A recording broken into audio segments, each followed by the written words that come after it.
Dear financial regulators, car traffic is the epitome of democracy, which is probably best seen on German highways. After all, it doesn't matter what our gender or what our age is. It's not the level of our education that matters, or even the value of our car. Everyone, absolutely everyone, has to oblige to the same rules.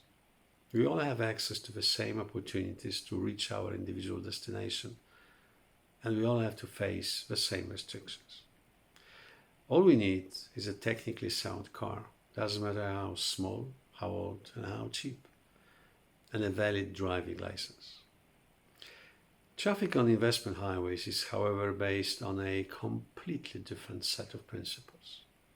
You, the financial regulators, somehow assume that people who are relatively poorer are unable to understand all the complexities involved in the process of making money by taking risk.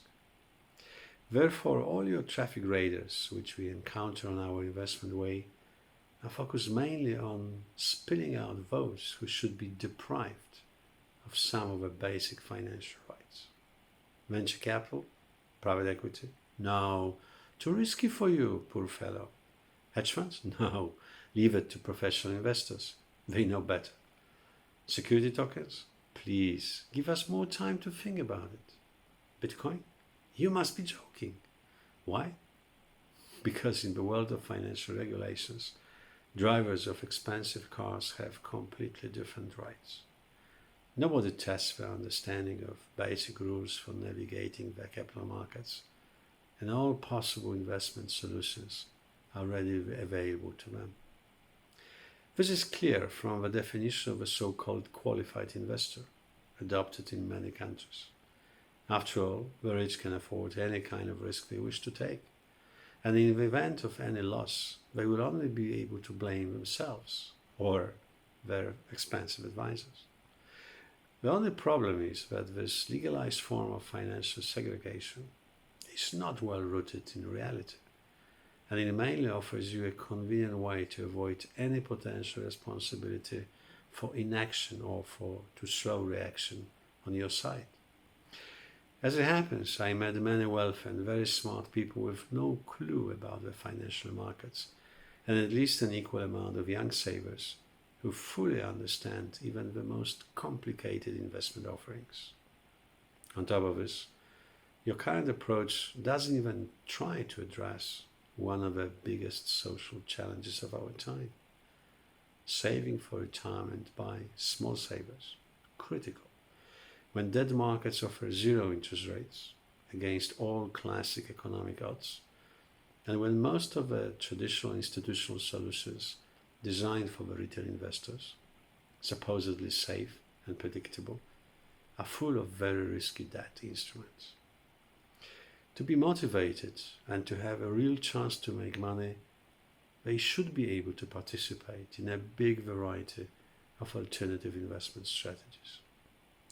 I'm truly sorry for you, but the revolution against your outdated bureaucratic principles has already started, and small investors are already in the streets, demanding freedom for wider and more modern investment choices. Crowdfunding? It's a cup of tea for them. Cryptocurrencies? Just a general rehearsal before the actual pricing. Consumer token offering? A very valuable lesson on the road of financial life. Security token offering? Maybe a great chance to safely and cheaply diversify a small private portfolio. I do understand that it's your regulatory obligation, which I strongly support, to stop any naive investment dreamer or any complete financial idiot from even touching any of these over missold or overhyped opportunities. But the way to do it is not by telling all individual investors, just because of their relatively poorer portfolios, that this unfair and unjust form of inequality is apparently in their own best interest. No, it's not. I greatly believe that you should urgently change your definition of a qualified investor from a person who is relatively wealthy to a person who is capable of passing a special test to obtain an individual lifetime investment driving license.